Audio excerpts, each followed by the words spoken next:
on the same atrocity that was visited on us. Half of the living population were murdered by them, Mr. Speaker. Women were raped. Our livestock were killed at boreholes, at rivers, at every drinking, at every watering point in our place, Mr. Speaker. The corpses were all over. The smell could be felt from Meru, Mr. Speaker. And then Indemnity Act came and wiped them clean. And today, out of that, our population will never increase. And then, Mr. Speaker, to add salt to our injury, they are saying because of your population you cannot get it, Mr. Speaker. That is very unfair. They should not open those open wounds, the old healed wound for us today. Mr. Speaker, the resource allocations, I wonder, in Constitution 2010 that we have here, in Chapter 255, it stipulates very clearly that issues that can be put to referendum and to amendment are very clear.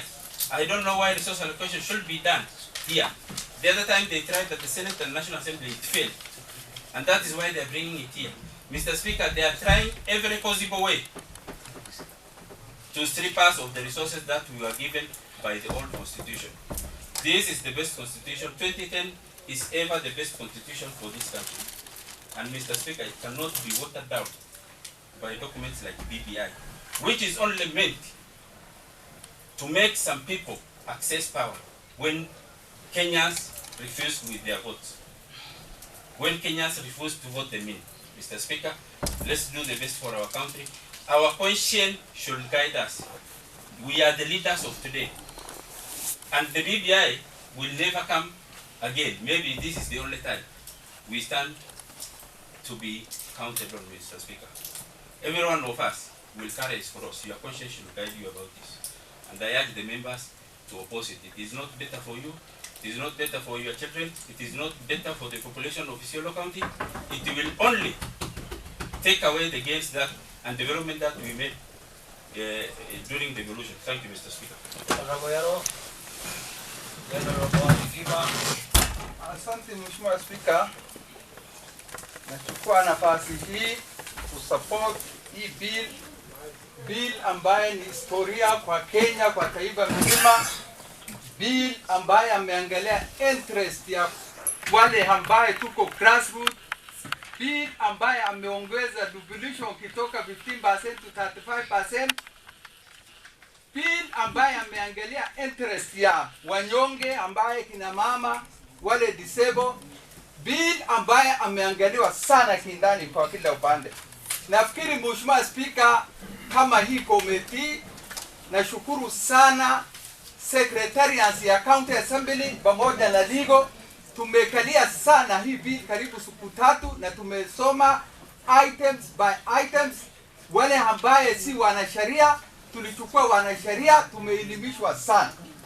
Imbali na najua vile unajua hata wakati tulipitisha katiba ya mwaka 20 katiba hii yetu ya 2010 ilikuwa na opposition.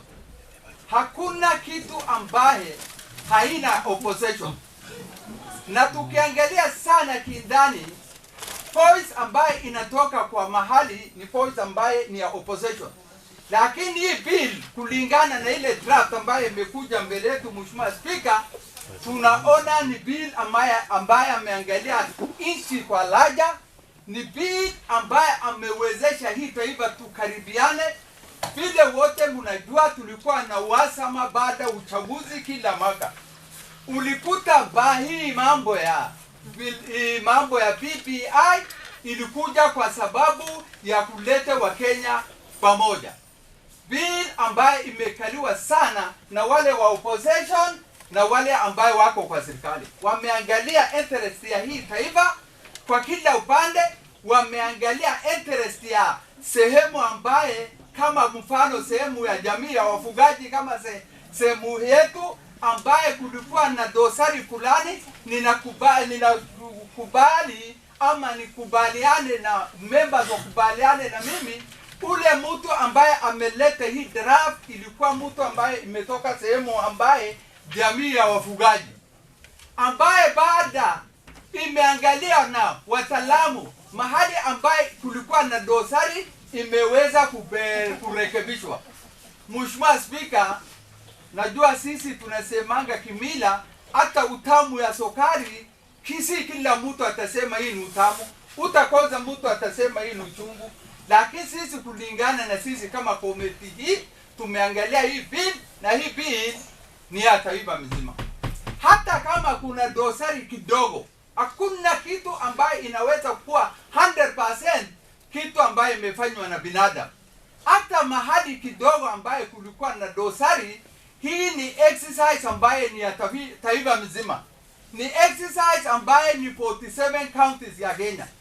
Tukiongea saa hii, ile county walipitisha wakati tulikuwa saa 8, karibu county 28 wameweza kupitisha. County mfano kama county ya Samburu, kama county ya Garissa ambayo tulikuwa na shida moja ambayo tulisema kulikuwa na dosari. Mheshimiwa Spika, utakuta hiyo watu yote wameangalia kindani, waliona hii mabadiliko ya sheria ambaye tumefanya hii mwaka 2020, waliona iko manufaa kwa taifa kwa laja. Naomba members, kweli sisi tulikuwa namba tunajua, na sisi tunajua hatujaenda kimandalio kama Nairobi ama Kiambu ama Nyeri. Tumeangalia hata nafikiri maoni yetu wakati katiba ilitengenezwa, wengine hatukupata nafasi ya kuchangia kiasi hii zaidi tunaongea. Labda kulikuwa na watu ambao wataalamu wale walifanya, wameangalia kama sehemu yetu ambayo tumebaki kimandalio nyuma, lakini waliweza kuweka interest yetu. Siamini Musa Speaker, saa hii watu wameangalia sana, ambaye mwenyekiti ni watu tunafanana, inaweza kufanya dhulma kwa ile watu wake ambaye anawakilisha. Kwa sababu hiyo, naomba members, hii bill tuweze kupitisha, kwa sababu sisi ni county changa.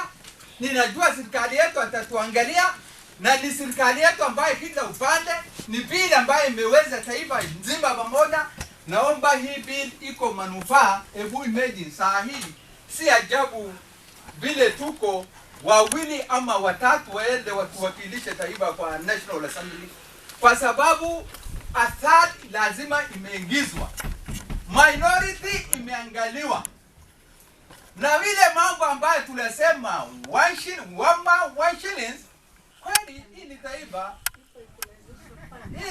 ni taifa inaweza kuwa interest ya watu fulani ambaye tunajua lazima kuna kuridhisha wale ambaye labda wamebaki nyuma, na kuna interest ya wale wanyonge ambayo wameangalia sana interest yetu kwa hii katiba ya mwaka 2010. Kwa hayo ninaomba tupitishe hii bill, kwa sababu yuko interest na sisi. Hakuna haja ya kubaki nyuma hii serikali. Vile tunajua kwa mila, hata kwa ile dasturi tunafanya, si tunakuanga kwa serikali, kwa sababu tuko namba kidogo, tunakuanga na serikali yetu tukufu. Hakuna haja tuende opposition, kwa sababu hatuna hiyo uwezo. Hata saa hii kama hii assembly tukireject hii bill, bado BBI itapita, bado already imepita. Hakuna haja tubaki nyuma kwa Wakenya. Leo ndio siku ambayo historia waliweka, walisema Super Tuesday. Hiyo ndio sisi tulisema, hata ni vile tuki binadamu tulikuwa tunafurutana kama komesti, tuangalia hapa na pale, ndio tumebaki. Kama hata standing order yetu angeturuhusu, tungefanya asubuhi tuwe kwa ile nambari inatakana. Kwa hayo machache ama mrefu, naomba na members tuweze kupitisha hiyo bill. Asante. Honorable Ali Dima.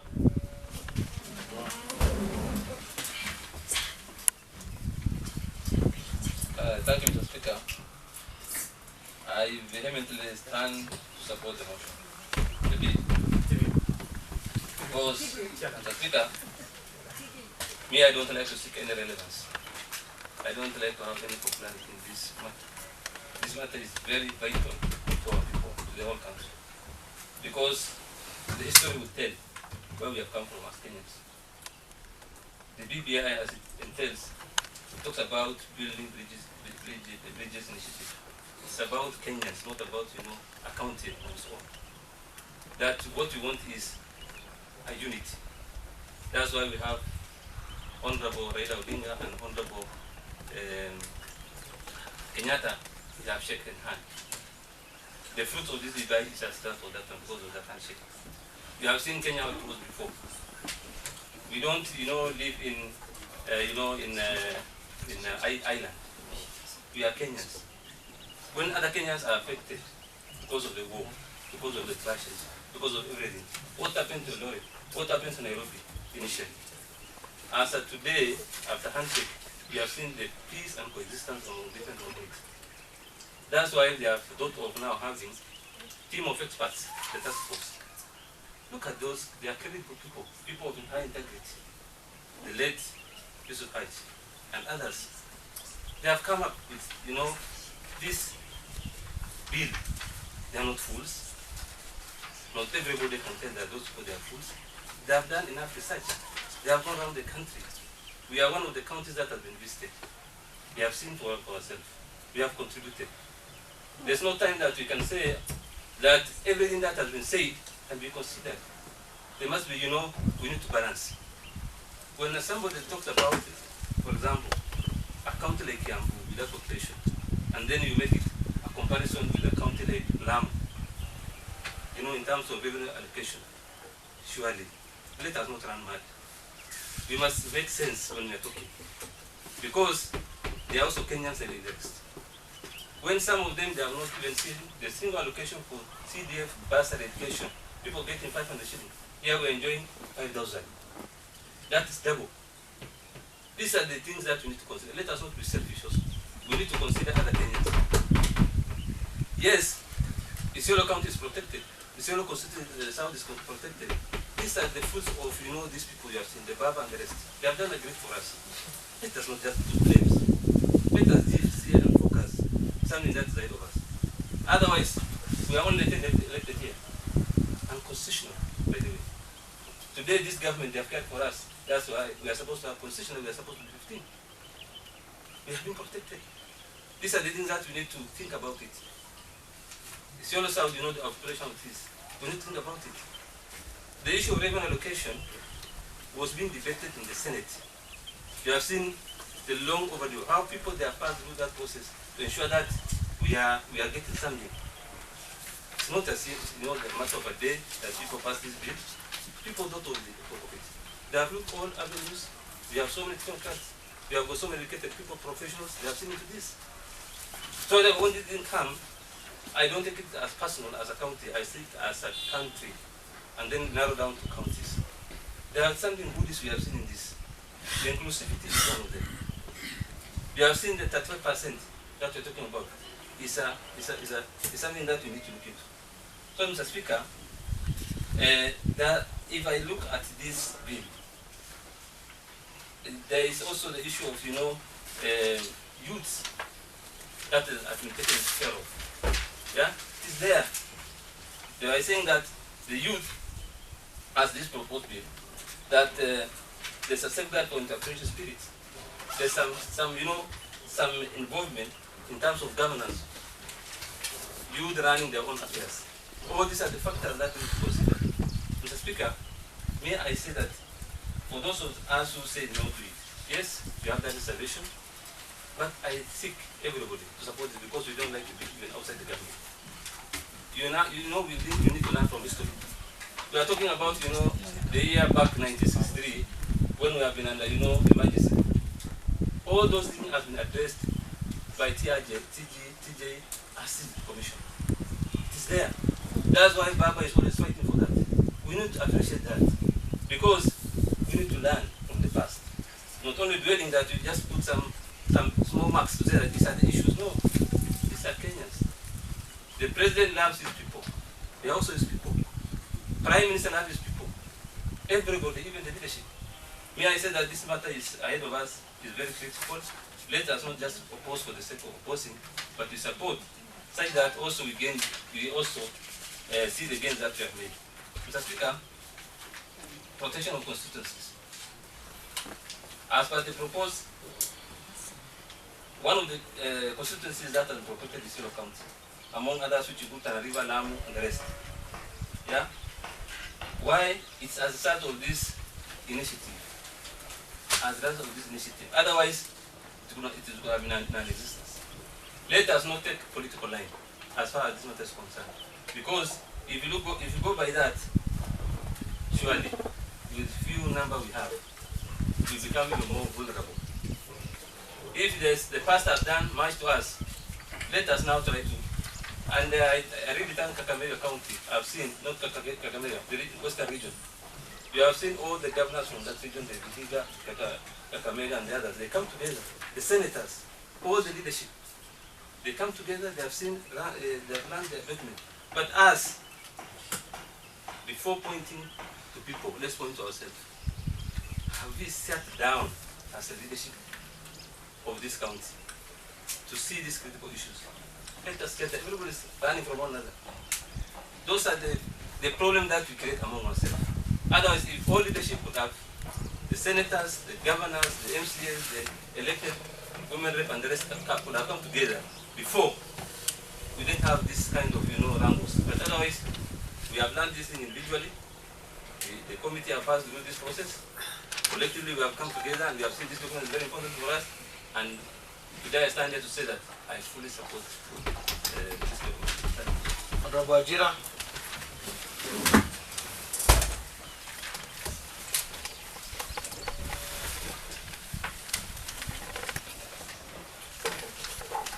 Thank you, Mr. Speaker.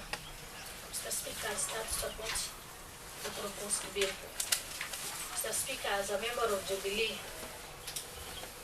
I stand to support because the proposed amendment bill was initiated by the President of the Republic of Kenya and the Prime Minister through handshake to eradicate corruption and end violence after every 5 years election.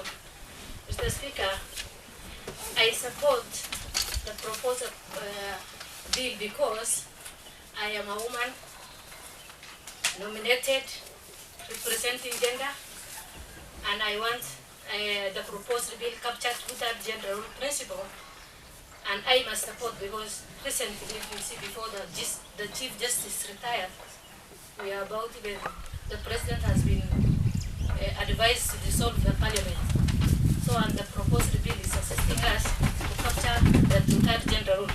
Mr. Speaker, I support the bill because of inclusivity and the increase of revenue sharing bill from 15% to 35% because if we see even our county, Isiolo County government, we know the difference between the regime of the Defense Council and now when we entered into devolution, we can see a lot of developments going on.